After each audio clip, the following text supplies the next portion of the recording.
thought I'd share a message that I try to share. I don't know, every year, every other year. So I think it's a really, really important thing, a really important reminder. And so,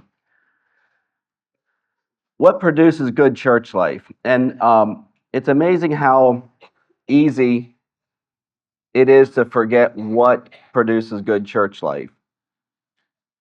And something that I think is easily forgotten in being a Christian, and especially in living. Being a part of producing good church life is this concept: our life is not our own. I don't think we actually, it's difficult for us to actually understand the value of that our life is not our own. That's just like an ongoing understanding and expansion of what that means in every area of life. Like you start as a child, you grow up, and you learn that your life is not your own if you want to be a Christian. When you get married, that expands. When you have children, that expands. In church life, it expands. And it's just an ongoing expansion of what that means. But there are ways that we can focus in on and help us understand what helps us to produce good church life in this concept of our life is not our own. So I like quotes. I'm a little bit weird that way. And this is a very common quote. It's said in many different ways. But words tell a story and actions reveal the truth.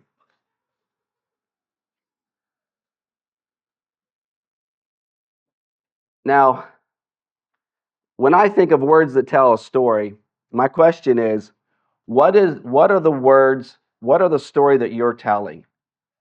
Because the story you're telling will be the actions that you live, hopefully. I think deep down in, that's how it works. The story you tell yourself is the story your children pick up on, the story your friends pick up on, and it's what you actually do. I know there's times we're tempted to tell one story and live another, and I think that happens. And the more we can align that up, but the story we really tell ourselves, I think, is often the story we actually live out. So just some thoughts about words that the story that we tell ourselves.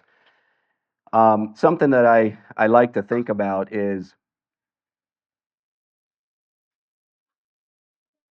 we we need to hear the story that we're telling ourselves. I often think about this.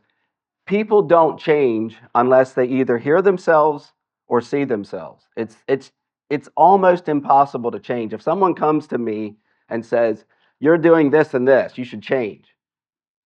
If you can't see it, like you can't change. And so learning to see ourselves and hear what we say is really important. And it's interesting that the Bible actually talks about that we're to examine ourselves before communion. And I think this is a way, I think we should learn to make this a way of life, learning to examine ourselves. And when I examine myself, I often think about, what am I not hearing and what am I not seeing? Because that's usually the difficulty. If we can hear ourselves and if we can see ourselves, that's the beginning of change and being able to align ourselves um, to what we need to align ourselves in. So actions reveal the truth, and I think it's simply true that um, the actions you live simply reveal the truth of who you are. Like it is you. That is who you are. Um, it's interesting that people will do things and they'll do terrible things, and they'll say, "Well, that's not who we are." It's like, well, you just did it. Like, you know.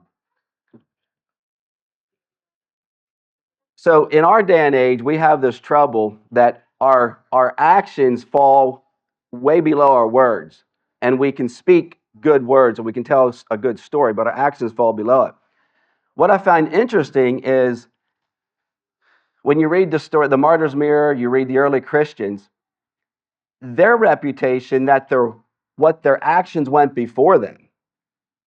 Like, their actions was almost greater than their words. Their what they did and how they lived went greater than their words. So I think today we have some work to do to balance that out and to change it.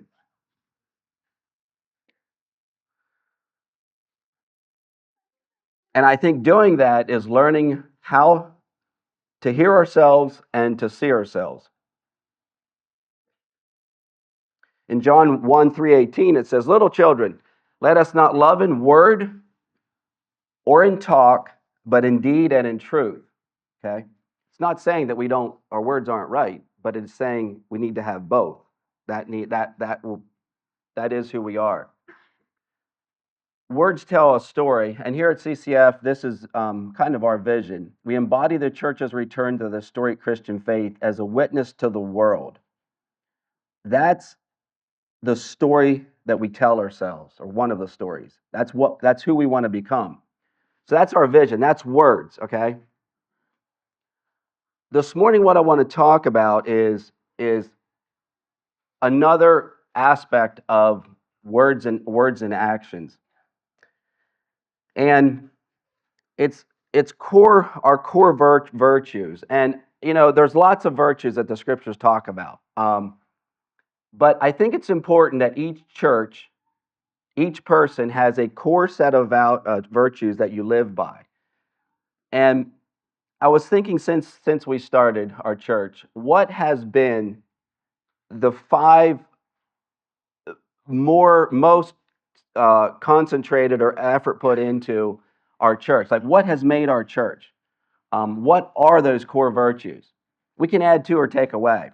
But as I was thinking about it, I came up with five core virtues that I think have helped us become the people that we are.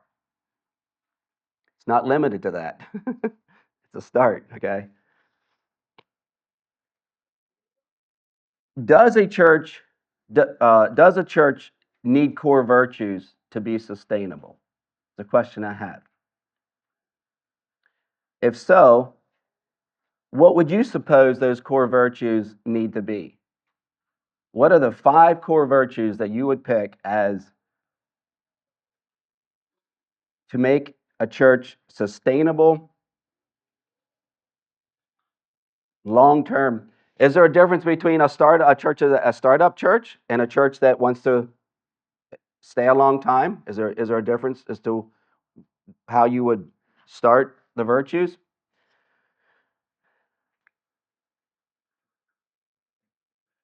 And I was thinking about virtues. I was thinking about this. I think it's easy for us to pursue greatness in place of faithfulness. Like, we want to be great, we want to do great things for God, but we miss what it takes to be faithful. And I believe if we're a group of people that understand how to implement virtues into our life and our church life, it's a focus on faithfulness, and if God, that's the path to greatness. In Matthew 25:1, it says this: "His master said to him, 'Well done, good and faithful servant.'" Now listen to this. These are all familiar with it. "You've been faithful over a little, I will set you over much. Enter into the joy of your master." He didn't get in because he pursued greatness. He get in because he pursued faithfulness over little. And he accomplished it. He did what he was asked. In Luke, it says a similar idea. "Well done, good servant, because you've been faithful in a very little, you shall have authority over 10 cities. Julie's always not sure if she wants to be over 10 cities. I kind of think it'd be fun. Um, but you don't get over 10 cities unless you focus on on the things that are faithful. You have to do it daily. The Bible actually talks a lot about this idea of faithfulness in the small things, or daily things, I'd like to emphasize as well. In Corinthians, it says, moreover, it is required of stewards that they be found faithful. If you want someone to help you, if you want to be a helper of God, your value is being faithful. Your value isn't chasing greatness. You're kind of worthless in God's kingdom. You chase the wrong things.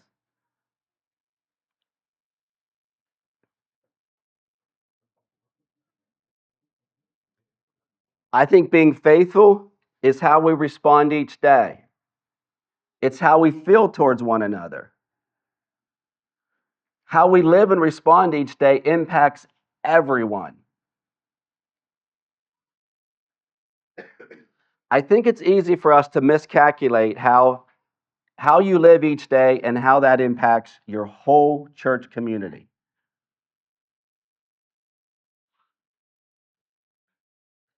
Think about the things that impress you about someone, that impacts you.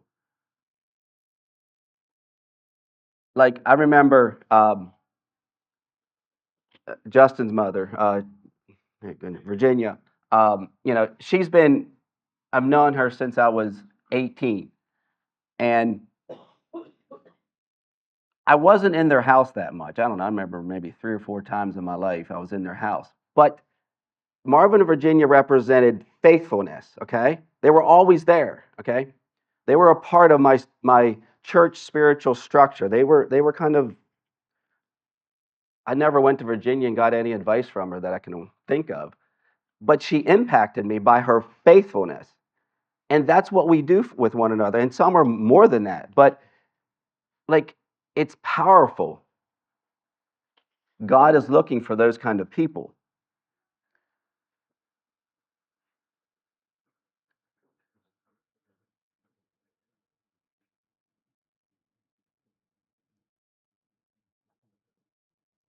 So the first one I chose is probably not a surprise. Is mutual submission. Now submission sometimes gives this weird feeling to people, and I want to try to bring that forward and make that actually an empowering understanding. When we think of, I've always liked when we talk about preferring one another. It's the idea we prefer our brother and sister over us. So it's actually an action that we step back, we put them forward. That's what mutual submission means. It's me stepping back. My life is not my own. You prefer your brother. Okay?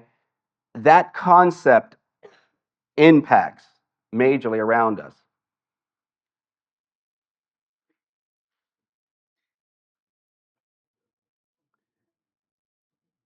We hear, or I should say, I think Christians need, when we think of church life, we prioritize unity over individualism by practicing mutual honor and respect, extending forgiveness quickly. It preserves peace and strengthens fellowship. Submitting is one of these small things that of being faithful that leads to greatness. But God looks at it, are we faithful?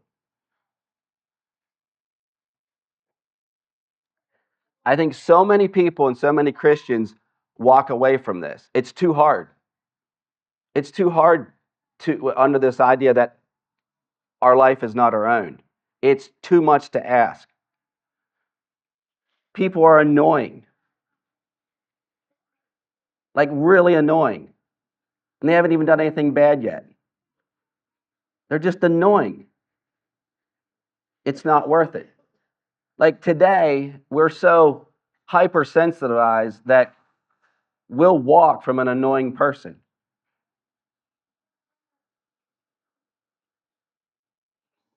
And I get it. There's different levels of that.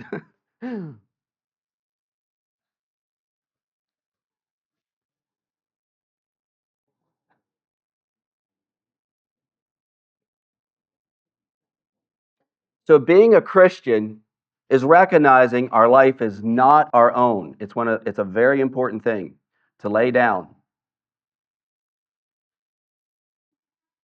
It is kind of something I always kind of find humorous is when you see somebody, you see a young man who is very arrogant, you see a young lady who has a lot of vanity, or you see an old man or woman that's just grumbling, complaining. The humor I always find in it is they have a lot to lay down. There's a lot going on. You know what I'm saying? And it's true. Like it's funny, but it's terrible. It's. But when you start that, you start to know what it means to lay your life down. All the arrogance and vanity becomes less and less. It's much easier to do. You know, and I was thinking about this too. When we think of mutual submission, I have no idea what God's going to do with this, but we have a lot of individualistic Christians running around today doing great things for God, but they can't get along in a church. No one's right, no one's good enough. None of that happens. They can't submit, they can't unite. Something's not right, there's always something wrong. Is God going to use them? It's up to Him. Like, I have no idea. But they're so limited to what they actually can do. It's all these individual people. Think of church life if we can unite together. Think of United Nations in the world. Not United Nations, but a united nation in the world. A nation that's united. How small or great they are depends on their unity, not on their size. It's the same way in the kingdom of God. That's what God wants. He's looking for people to be united, and without mutual submission, it's impossible to do that. It's just impossible.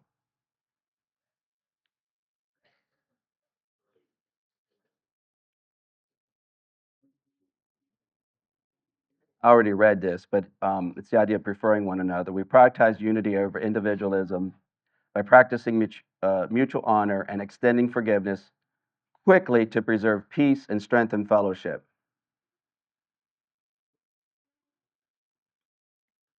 Our life is not our own.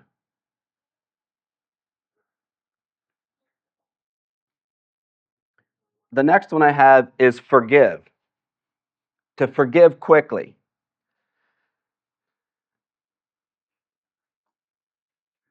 The first time I had an experience of what I think unforgiveness feels like. When you live in a state of unforgiveness, one of my first times I had this happen to me was, I think it was 1995, if I remember right. I was running a truck going up the interstate, and all of a sudden my pickup truck just went, and it was, I went down to like 25 mile an hour, and I could go, but I pushed the gas, and it's like nothing would happen. The brake would work, I could stop, and so I obviously got off the road, pulled along the road, and figured it out, and I'd put it in gear. It would go in gear, and you push the gas, and you could half feel it gas, but there was no power. And I remember calling Jalee's dad, and he was like, "Oh, your transmission's on the way out. That's called limp mode. It'll be enough to get you here." Unforgiveness is it puts you in this limp mode. Like, you're in gear, but you're worthless. You can't get on the road and you can't get off the road. Like, you're a danger zone. But when you forgive, it releases you out of that limp mode. And I think learning to forgive quickly is a process. Like, you have different levels of that. But it's a choice. It doesn't have to be a process. It doesn't have to be complicated. I think we've turned unforgiveness or forgiveness into this massive, long, drawn out, complicated affairs. And it goes back to maybe it's just humans. It feels like our society is impacted with that. We turn everything into scaling things. So I think it's really important to understand that forgiveness needs to be a way of life for us. And I would look at forgiveness that we need to turn it into our currency among ourselves. When you look at the world, let me read a couple verses first. The Bible actually has a lot to say about forgiveness and what or unforgiveness and what it turns into. In Ephesians, it says, There's slander. That comes from bitterness, wrath, and anger, clamor and slander.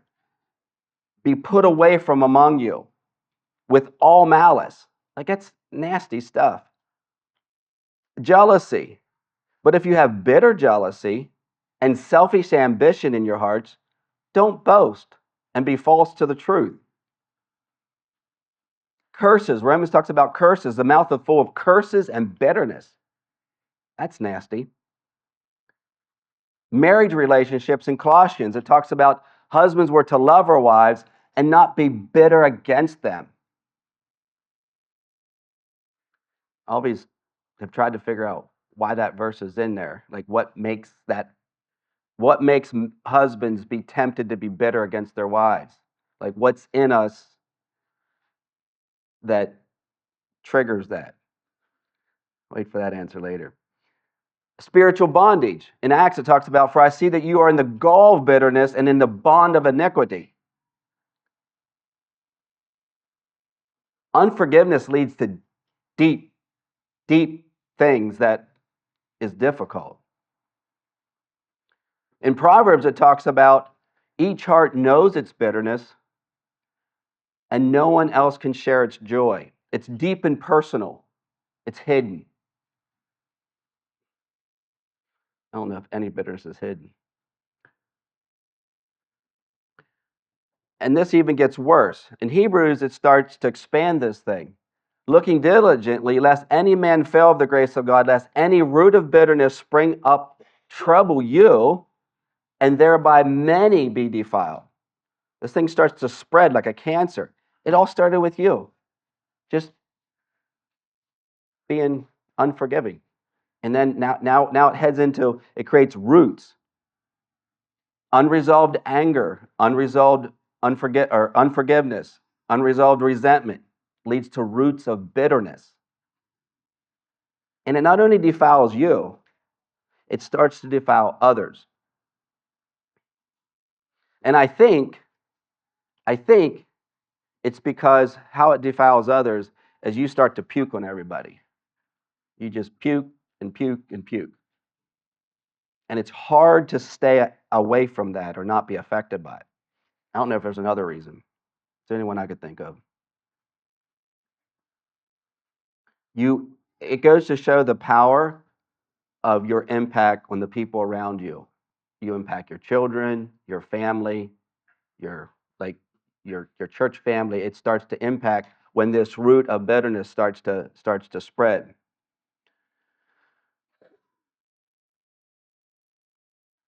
So the call here is that we're to be vigilant against unforgiveness, but vigilant for forgiveness, and to make it. That's why we're to learn to forgive quickly. It needs to be a currency, a way of life among us. And I want us to learn to think about that.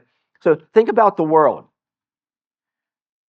They're full of resentment and anger and bitterness, and it leads to all these roots of bitterness. We have people killing each other, beating each other up, war. It's all a result of that.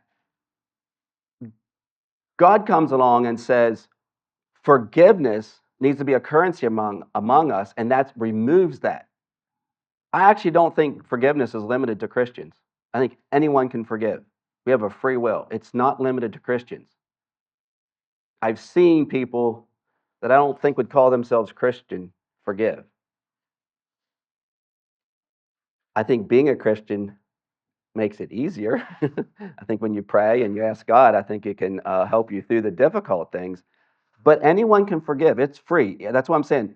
It doesn't have to be hard or impossible.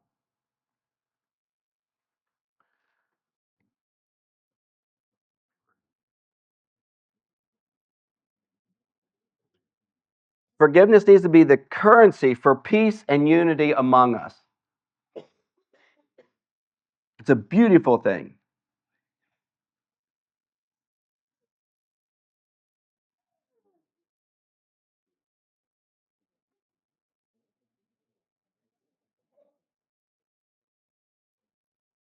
Forgiveness is not necessarily necessarily something evil. that must be done because everyone else is just complicated. Like it's not this thing that oh we have to do it. It's a necessary evil. It should be the other way. It should be a privilege to forgive. Like we should look at it as this is how we are unite. This is how we put down all those barriers and all those difficulties that we find ourselves in. That's why I call it a currency. Current forgiveness needs to be a currency that we freely give back and forth among ourselves. We're all going to need it. We're all annoying and worse, probably.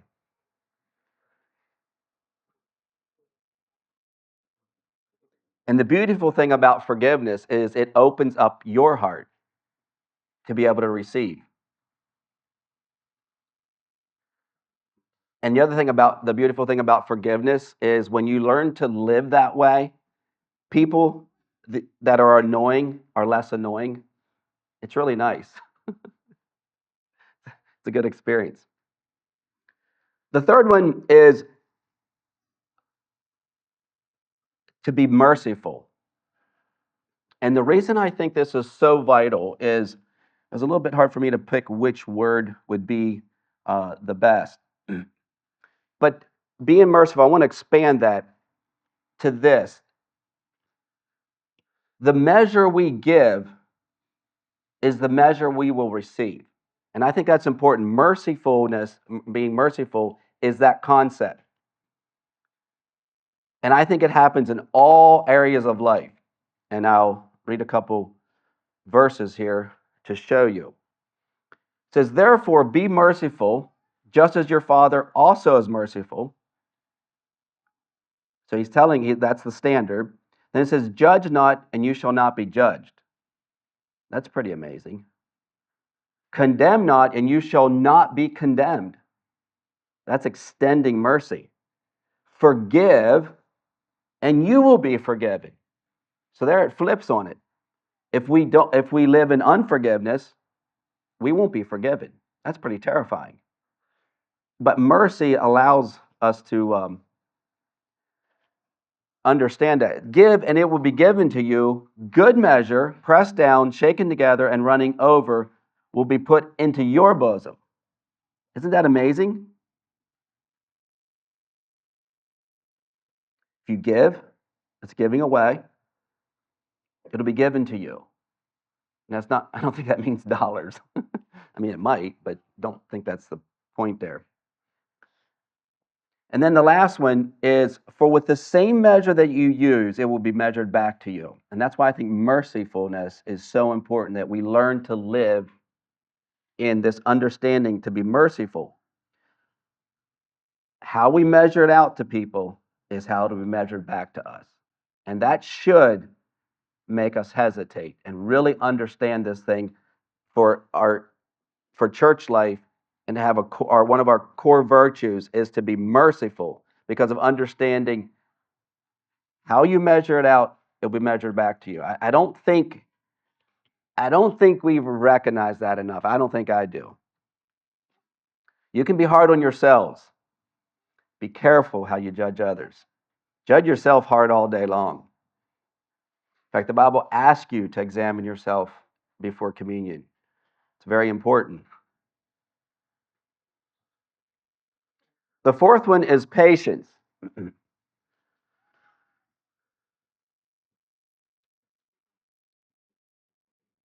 I think is this idea to persist in hope and patience. Let us then be imitators of his patience. So that's what God tells us. That's his standard. I think as we live our life, our church life, our godly life, whatever it is, practicing patience is one of the virtues that will actually get us there. There's a lot that happens in patience. There's diligence, there's steadfastness, there's a willingness to continue. You don't get discouraged, you're patient, you're solid. I preached a message a while back on it, and I just pulled some verses out of that. I'm just going to read quickly. I called it the advantage of patience. In Luke, it says, now Romans, the God of patience and consolation grant you to be like-minded one toward another according to Christ Jesus, the God of patience. So if we claim to serve God, then we have to be people that's patient. But in all things, approving ourselves as the ministers of God in much patience, in afflictions and necessities and in distress. Truly the signs of an apostle were wrought among you in all patience. So they saw the signs of the apostle. It was done in patience. Gentleness, carefulness. I think there's a lot that goes into that. The last one I have is hospitality. I think this is where it's a very powerful thing to have among us as Christians. In 1 Peter, it says, we're to show hospitality to one another without grumbling. I find that curious. Like, I thought showing hospitality would be fun. But is showing hospitality, are we tempted to grumble? Apparently. In Romans, it says, contribute to the needs of the saints and seek to show hospitality. So we're to show hospitality among us. It's a way of creating community. In Hebrews, it tells us we're to show hospitality to strangers. So now we're stepping outside of our community. We're to show to strangers. In Hebrews, it tells us don't neglect to show hospitality to strangers. In Titus, it says that an elder needs to be hospitable, lover of good, self-controlled, and upright. Our life is not our own. And when we show hospitality, it's one of those things that it's not our own. It takes work, it takes money, it takes time to show hospitality. But we need to do it, think about it in two ways. Building a community of show hospitality among the saints to one another. It's building a community so that people can see something to come into, and then also to strangers, to people we don't know, or people that come through the door or whatever. Meet him, do it as much as you can.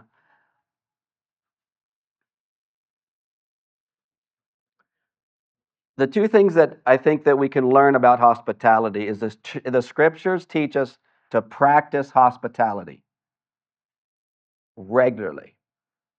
And I think the church impact that we can see, it creates community, it opens hearts to newcomers, and reflects God's welcome. It's a very powerful thing. So our core virtues that I've seen us use over the last 10 years, I think have held us in well. We've done well with it.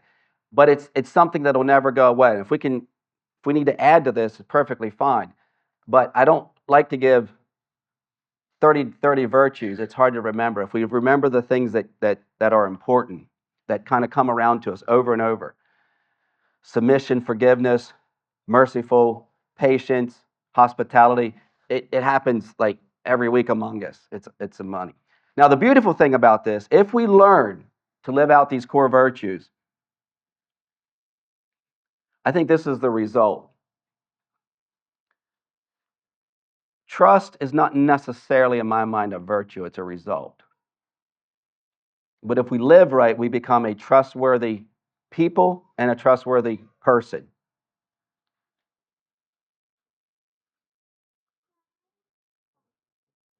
Collectively, if we cultivate, I'll go to this one next. We cultivate honest, accountable relationships where character grows and servanthood thrives while avoiding dogmatism and remaining open to correction through shared discipleship. It's a little bit of a bigger picture, but I think the beautiful thing, it's amazing to me how many times I talk to people and one of their complaints is they can't trust. They can't trust a church, they can't trust people, and there's this weird thing about trust. I can't trust. I think it's a result somewhere in unforgiveness. There's a connection there. I remember, I think it was David said years ago, hurt people or bitter people. I would say people that can't trust is in the similar category. They have to learn to forgive in order to be able to trust. You become trustworthy if you become the right person, and then you can give that trust to others. I encourage us to pursue faithfulness rather than greatness. There's no workshop or course that you can attend and can come out the person God's looking for. You have to develop these core virtues every day. Be faithful in practicing the daily habits and disciplines that will lead you to the person God wants you to be. If we're not faithful in the small things, God will not use us. I personally believe that God uses the exceptional, faithful people for great things. Mission accomplished. Cultivate spiritual maturity and prepare faithful witnesses to impact the world.